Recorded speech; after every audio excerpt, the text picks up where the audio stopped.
Well, good morning to everyone and welcome to, I guess, our fifth session of Lunch and Learn. It has been such a joy to be able to present these and to be able to have time for Tony Woodard, our Chief Inspector for the State HVACR program, to shed a little light on some issues. Today, we're going to be talking about venting gas furnaces, and I never realized how complicated that can get until we started putting together the program for this. Glad we have Tony here to help us out. Good morning, Tony. Good morning, everybody. How y'all? Well, we're doing good. We say it every time, but we must never forget to thank the Department of Labor and Licensing for allowing this to happen. If it weren't for them, we wouldn't have these and we'd all still be wandering in the dark. Tony, I'm going to try to hush and let you just kind of take over as you see these slides. Okay. All right. I hope everybody's doing well. Yeah, I'm glad Tom brought this to light. This is a problem we're running into, and I would strongly recommend some of our new contractors, not picking on you, but some of the new contractors that are out in the industry changing out category 2 furnaces to category 3. You're going to see some pictures we're running into, and I want to make something clear. If we're venting a category 3, or what we call a direct vent appliance, or in the industry are 90% furnaces, those are independent. That flue vent goes from the point of that furnace all the way outside. We don't tie it into a brick furnace. We don't tie it into no existing chimney. We don't tie it into no existing flue vent. And that's why we're here today, to kind of address some of that. And Tom put in the presentation here excellent venting program as well for type B, type L, type HW, everything. It's a good program. So that's what we're going to talk about. Well, our next slide is kind of where we talk about a lot of folks, are still dealing with houses that have old chimneys.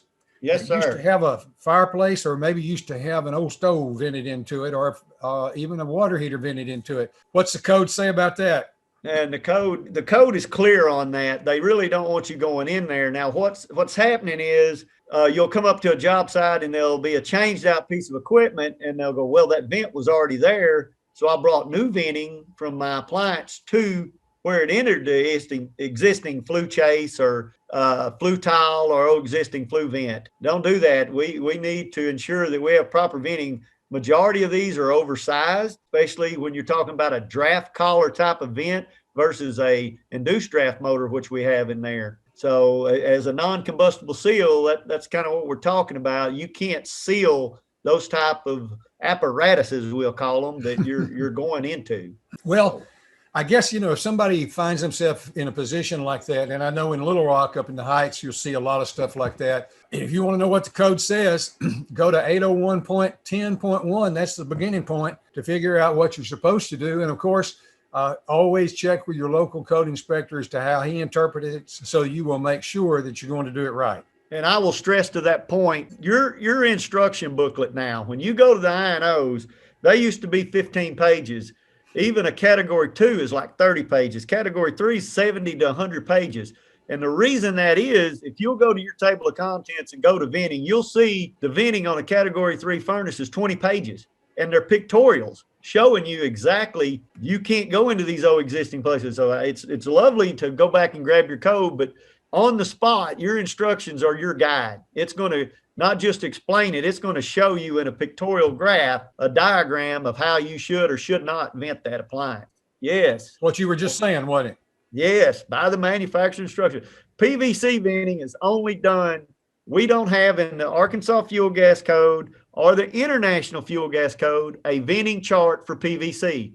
PVC or category 3 appliances are venting per their manufacturers only. Where you will get that. We're kind of staying at first here with what people are dealing with mostly, unless you're dealing with the high efficiency furnaces. And that is, of course, we start off that when you look at code, it talks about type L, but that also includes type B. So if it's talking type L, it's also talking type B. Is that correct? Yes, or BW. Remember the oval BW, BH, I think it is. The oval wall, cozy wall furnaces that we have in the Heights would be where you would find some of those. Yeah. That falls into that as well. Now we got, if you're terminating, if you've got a B vent and it's coming out, it's got to have a proper cap. That's correct. Proper storm, your actual collar and your flashing and the deck tight type thing. Like in this picture you show here, it looks like they used a category 3 direct vent appliance, or what in the industry we call a concentric kit.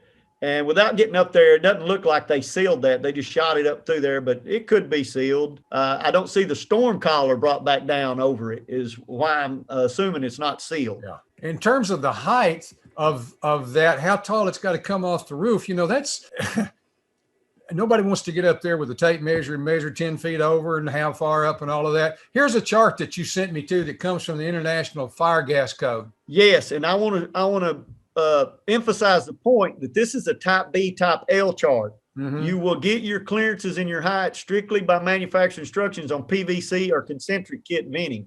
This chart here, strictly with the slope pitch in the roof, is for the type B, type L. You're anything galvanized metal venting. So if you were in one of these new houses, and a lot of them have the 12-12 pitch, you come over there and you got to have, what is that? Am I reading that across right? 4 feet? You are, and that's measured from the bottom of the cap. You're not seeing that, are you, Tom? You don't see many of those sticking up 4 feet like that. And if and it goes up to 5 and 6 before you know it on these really, cool houses with the tall ceilings and all. Yeah, you're not seeing that. You're seeing 18 inches max, most of them. Here's a drawing with the chart right beside it there. And that's in your fuel gas code. That's exactly where that come from. It helps you realize. And I guarantee you start driving around houses, you're going to see several that don't quite meet that. And they go, well, why do we have to do that? Well, sometimes this might cause a problem for a draft-induced motor. Why have you changed the draft-induced motor out 3 times in the lifespan of 12 years of a furnace? Might not have been necessary. So. Sometimes, it's funny you should say that. I drive around and I see these little short vents like that. And I think, how do they do that? What? Because I always looked at it and saw those great big tall vents. And I thought, oh, that's terrible. And you gotta find a way to, reinforce it, to support it. So, okay. They may do it, but they're not supposed to do it, right? Correct. And, I get it. You wouldn't get me on a 12 pitch roof. I understand. Speaking of support. Very good. When the vent goes through the attic. Okay. This applies, you guys don't necessarily ever do all venting, but this applies to all venting where insulation, whether it's cellulose, fiberglass, blown up against a type B vent, not category 3 PVC. We're talking about a type L, type B vent. If it passes through an insulated assembly, well, insulated assembly is your sheetrock. If it goes through there and above, it's going to be insulation, like such as this picture right here. You must provide a insulation shield, and that's where you have to carry 26 gauge duct pipe, not your standard 30 or 28, which everybody carries on their truck. I've been instructing inspectors, and don't be surprised if you don't see some of them have got gauge tools now for micing metal to make sure that that's proper gauge metal for the insulation shield. There's a good picture right there. That's a good one showing you. Let's say that was a 4-inch vent pipe.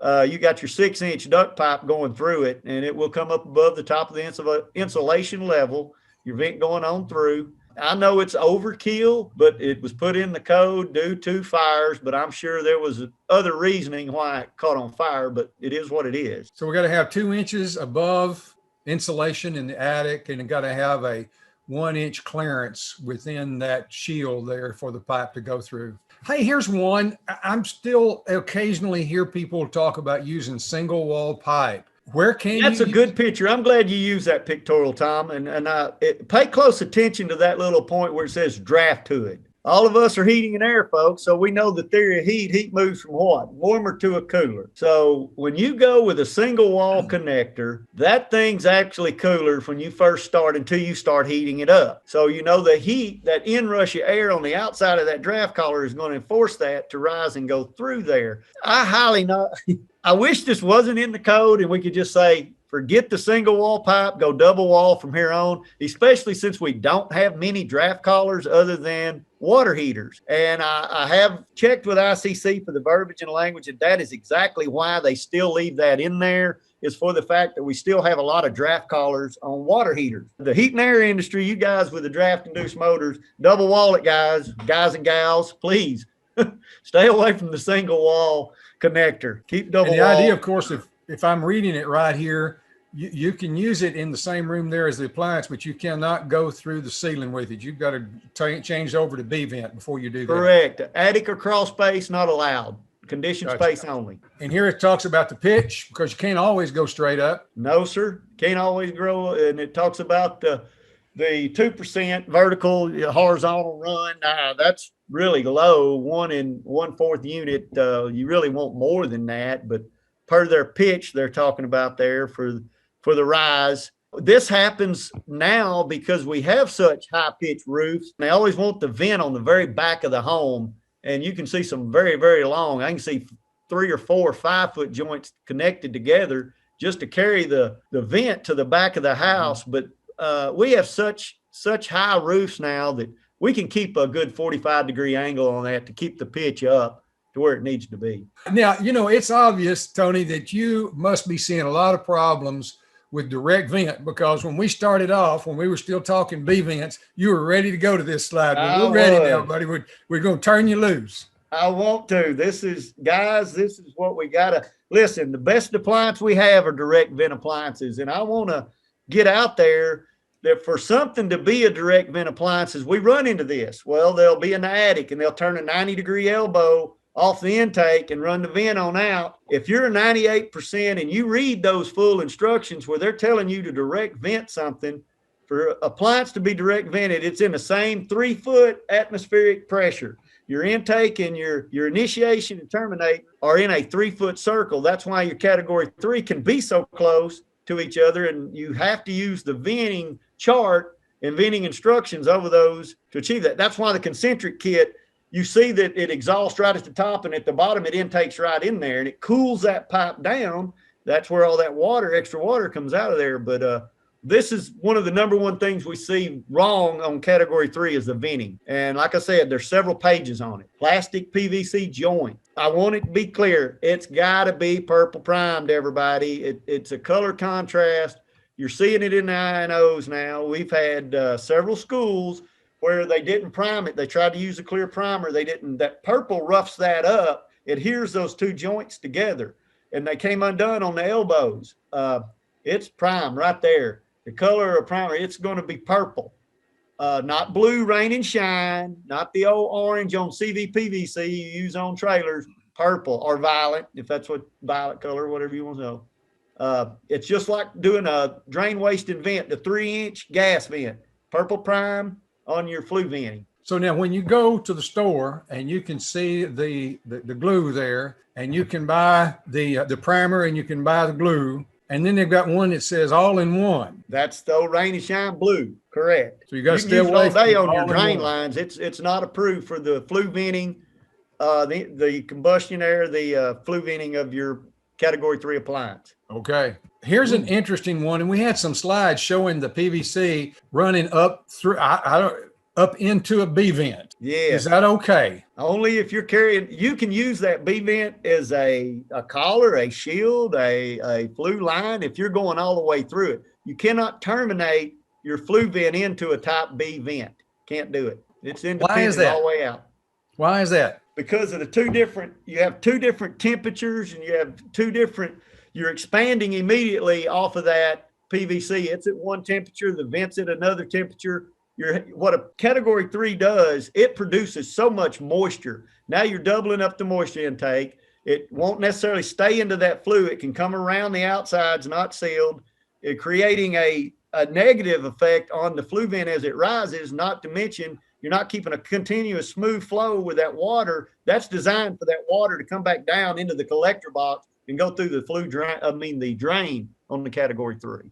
You know, Tony, I'm going to have to show my ignorance here, because if I hadn't listened to this and I were a new contractor, especially if I was a good old boy that worked full time for somebody and I was going to do something for my brother-in-law on the side, and I hadn't been doing anything but, 80% furnaces, but they wanted a high efficiency furnace, I'd probably just stick it up in there and be done with it, thinking, well, that's okay. It's going to go up, but that's not the way to look at it, is it? Correct. And, if they're shown that way and they say they don't have a problem, that unit's been there 3 or 4 years running, well, never been called back. They've been taught incorrectly. They don't think they're doing anything wrong. That's why I like these lunch and learns. And this particular brand of of PVC. Actually, it's not PVC, it's poly something or other. Polyflu, yes. Wants a 3/8 inch rise. Yes, and that you have to go. All these have ASTM or ASME numbers. And once again, all that information comes from your manufacturer's instructions. You might find a Polyflu that's not approved, that doesn't meet, they will say in there, if it's approved, it will have its ASTM number, and it's got to have that stamped on there for its temperature, for all the purposes.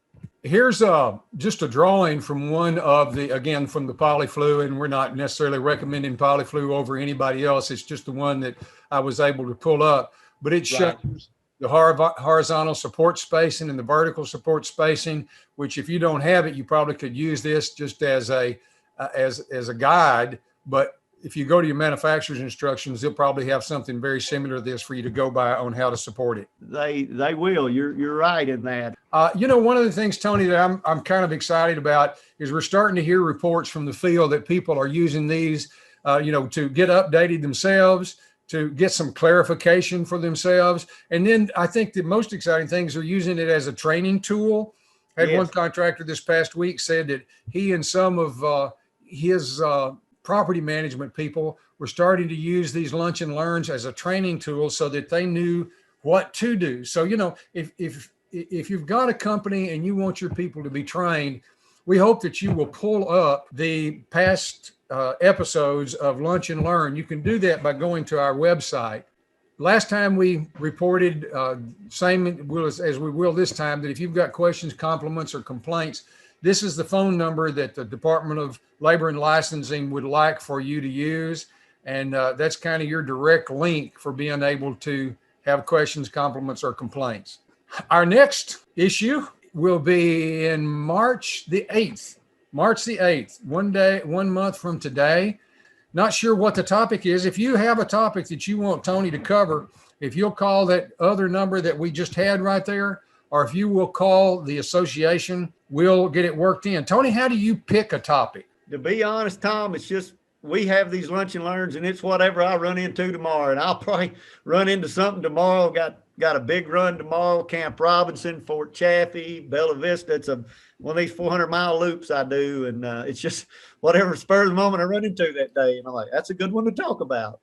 Tony, thank you very much for your time today. We appreciate you, sir. Thank you, Mr. Hunt. Appreciate it. And so we are going to say goodbye to everybody. We hope you enjoyed it. And we'll talk to you hopefully in a month.